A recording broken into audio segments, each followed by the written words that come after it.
It is a mark of an ungifted man to spend a great deal of time in what concerns his body, as in much exercise, much eating, much drinking, much evacuating of the bowels, much copulating.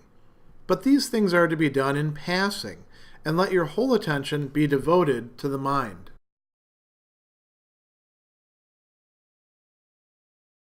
What Epictetus is telling us about in chapter 41 is pretty straightforward. You've got a contrast between the body, the soma, and what we're translating here as the mind, or literally the part of our mind that sort of thinks about things, that makes judgments, the gnome.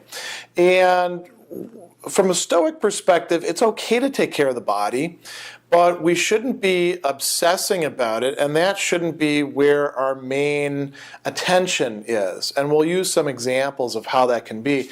Instead, we should be focusing on ourselves and the part of ourself that's most ourself, that is the higher faculty, the faculty of reason, the faculty of choice. What here he's talking about as the mind. So that's pretty straightforward and easy to grasp. The why question is what is likely to arise, I think, for many readers, especially when we look at some of the examples that he's bringing up. So we're going to work our way backwards rather than going directly through the text, and think about the last two that he brings up, evacuating of the bowels and copulating. If you're spending a lot of time engaging in sexual activities, then you're probably not going to be able to live the Stoic lifestyle. It's not to say that you wouldn't have any sex at all as a Stoic. He talks about that early on in the Enchiridion. But that shouldn't be the centerpiece of your existence. And it is for many people, and we'll come back to that in a moment. The whole, it's kind of funny to talk about evacuation of the bowels, but if you think about ancient medicine, it was concerned with what you took in and what went out. And we might extend this not only to those functions, but anything where we're concerned with what is, on the one hand, kind of shameful or embarrassing, but on the other hand, things that people really do get quite interested in talking about and thinking about. What sort of deodorant do you wear? Do you pick out a whole range of them? We might go through a whole bunch of other examples of similar activities that people can get a little bit obsessive about. Now, he also talks about eating and drinking. People who spend a lot of time focused on food and drink. And the drink would be not just drinking water or drinking sodas or juices, but drinking other things that we find give us pleasure, like teas and coffees, alcoholic drinks. We could come up with all sorts of other instances as well. Now, again, those are things that are gratifying to the body. They're necessary as well. At least, drinking water is necessary. And eating a certain amount of good food is certainly beneficial to us. But we don't want to be centering our lives around, okay, when's the next meal? What's it going to look like? Is it going to have this kind of style to it? Just anticipating it. In short, we don't want to be what later on would be called gastronomes. Similarly, if we find that our day is ruined because we didn't get that special wine or beer or tea or blend of coffee that we were talking about, or if we're very fastidious about that sort of thing, if the coffee has to be done just like this or otherwise it's no good, and perhaps we don't trust the restaurant, so we bring our own little bag of coffee around. I've seen people doing this sort of thing a little obsessively. That's really verging on a problem as far as the Stoics are concerned. What about exercise? You might say, exercise, how can you go against that? It's good for the body, right? You're building yourself up. Well, from the Stoic perspective, although Epictetus does use a lot of metaphors from athletic competition and things like that, he says you shouldn't be spending too much time and too much attention on athletics, on training, on what they have in the Greek as gymnastistai. That's the verb for to engage in physical activities. If you're doing that obsessively, then you're probably not paying attention to what's more important, which is the mind, the thing that is at the core of who you are. Your body is something external. So people, for example, who get very obsessive about, they get into biking and now they have to go on this trek and that trek and they have to tinker with their bikes all the time and make sure that their stance is just right and talk with everybody else about it to the point where you're like, oh, come on, I don't want to hear any more about your biking. Or people who get into swimming that way. Or people who get into running. Running is particularly bad that way. People, talk about the latest race that they did. And all of these things are ways of focusing on the body and its activities, which is okay, but going a bit too far and ignoring the things that are closer to us, the things that are in some ways more lasting than our body, the things that are more determinative. Because what decides what your body does? It's your mind. So the Stoics think that that's where we should have our focus. When someone treats you ill or speaks ill of you, remember that he acts or speaks thus because he thinks it incumbent upon him. That being the case, it is impossible for him to follow what appears good to you, but what appears good to himself. Whence it follows that if he gets a wrong view of things, the man that suffers is the man that has been deceived. For if a person thinks a true composite judgment to be false, the composite judgment does not suffer, but the person who has been deceived. If, therefore, you start from this point of view, you will be gentle with the man who reviles you, for you should say on each occasion, he thought that way about it.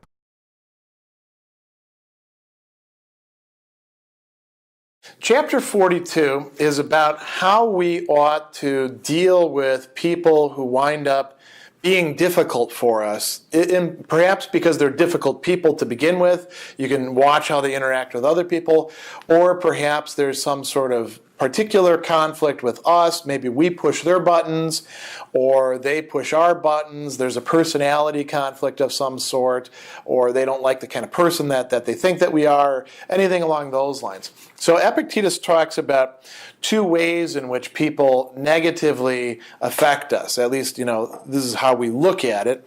He says, when somebody treats you ill or speaks ill of you, right? So the Greek there is kakos poiein. Poiein can mean doing anything. So, not opening the door for you and letting it close in your face, flipping you the bird, cutting you off in traffic, all the way to like undermining you when you have to make the big presentation, or, sweeping in and taking something that you're competing for. All of that could fit under there. And then the other is kakos lege, meaning when that person says things badly, says things that are bad about you or in relation to you. They bring up your flaws. They point out, they make some criticism pointing out something about you in front of other people who are going to take it to heart and who, you're going to get embarrassed as a result of it. Or perhaps it's going to damage your reputation or lose you a client or whatever we want to think of here. He says, when somebody does this, when they speak it badly or they do something bad to you, remember that this person acts or speaks that way because they think that it is incumbent upon them. They think that that's what they ought to do. Literally here it's kathekein, and that's the word that the Stoics use for duty or obligation. They think that this is the way that they should behave, and if they don't act that way, they're not doing what they're supposed to do. So they may be totally mistaken about that, but they are acting that way because they think that that's in some respect the right thing for them to do. So he says, that being the case, it's impossible for this person to follow what appears good to you, but he has to follow what appears good to himself. So we have a conflict here. You don't like being treated that way. You see that as something bad for you. That person may see it as partly bad, like, when we impose a punishment on somebody who we actually care about, we're not happy to impose the punishment, but we feel that it has to be done. Or when we stand up against somebody, we say, look, you're screwing up. I didn't want to have to tell you this, but you're really messing up this situation, right? When we do that, we can recognize that we are doing it because we feel that it's the right thing to do. We say we have good intentions in doing it, right? We can see the same thing in another person who is doing it. And they may be screwed up in multiple ways. It may be that they think that they're an important person, so they get to talk down to everybody and boss them around and kick them around if possible, in which case they're in error. Right? They have an erroneous conception of how people ought to behave in relation to each other. But by pointing out the fact that you think they're treating you wrong, you're not going to change their mind. The only thing that will change their mind is something happening on their end. Now, you can, of course, oppose them and try to make it painful for them to behave in that way. But there's only so many cases where you can do that in our lives. So he says, it follows, if a person gets a wrong view of things, the person that suffers is the one who has been deceived.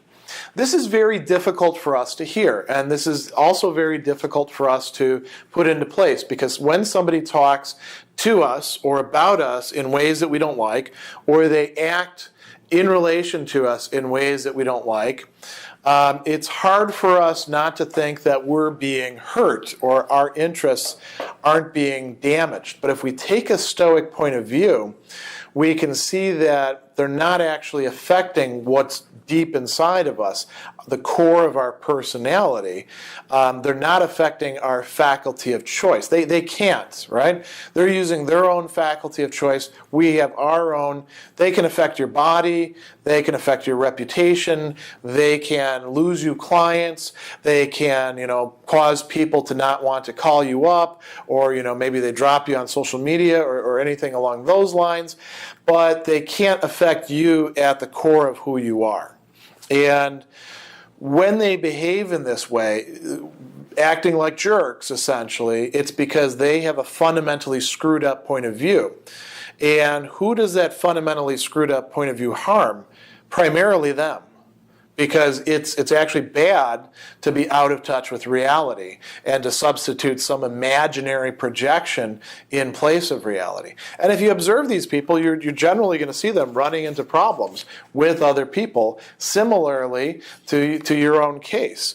So he goes on and he says, here's an example. If a person thinks a true composite judgment, right, where we're putting two things together to be false, the composite judgment does not suffer. The truth doesn't suffer. That person suffers. The truth is what it is. And the truth is, the truth of a statement is what it is, regardless of whether I believe it or not. If I don't believe it, well, I'm the one who's in error then, right? I'm not hurting the truth by not believing it. As a matter of fact, the only person I'm hurting is myself, and perhaps other people if I can get them to believe my erroneous viewpoint on things, right? So he says, if you can take this point of view, then you're going to be gentle, is how it's translated here. The term there is praus, and in the ancient Greek, this is a term that is used as the opposite for states of anger. So calm would be another way of talking about it. You're not going to take offense at the person. Another way of translating it in religious literature is meek. Praus means meek in the New Testament. Here we're translating it as gentle or good-tempered or something along those lines. You're not going to fly off the handle at this person who is in fact behaving like a jerk, because you realize that they can't help themselves on some level. They could help themselves by getting correct information about how the world works and about their own behavior, but in the situation that they're in at the moment when they're hurting you, they're kind of acting automatically. Automatically like a jerk, to be sure, but automatically. And if they could step back and realize what's going on, they would, in fact, if they're rational, choose to do otherwise. So he says that's how you can deal with these people. On every occasion, you can say, he thought that way about it. That's the way it appears to him. That's the opinion, that's the viewpoint that that person has and brings to the situation. So it's understandable why they behave that way. Notice that this is not to require you to forgive the person. This doesn't require you to excuse the person.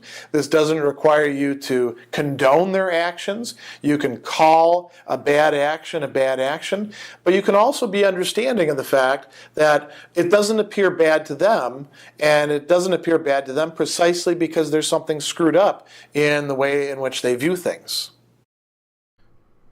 Everything has two handles, by one of which it ought to be carried, and by the other not. If your brother wrongs you, do not lay hold of the matter by the handle of the wrong that he is doing, because this is the handle by which the matter ought not to be carried, but rather by the other handle, that he is your brother, and that you were brought up together. And then you will be laying hold of the matter by the handle by which it ought to be carried.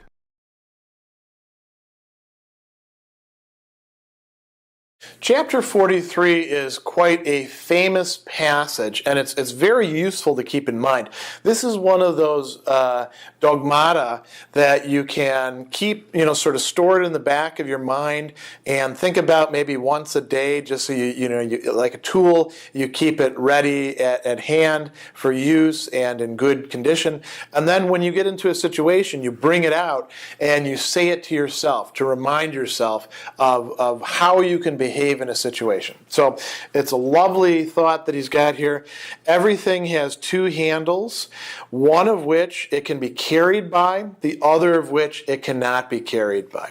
So imagine like, a bag or a vase or anything else, and it's got two handles, and one of the handles is very rough and kind of shifts around, and you've got some weight in that bag or that receptacle, and the other handle is well set. You can pick it up, you can carry it around that way. Things in life are like that, except what the handles are viewpoints about the situations that we get in and the people who are acting in them. So the example that he gives here, and we could come up with many, many other similar examples, is if your brother wrongs you. And notice, he says, your brother wrongs you. He does do something wrong to you.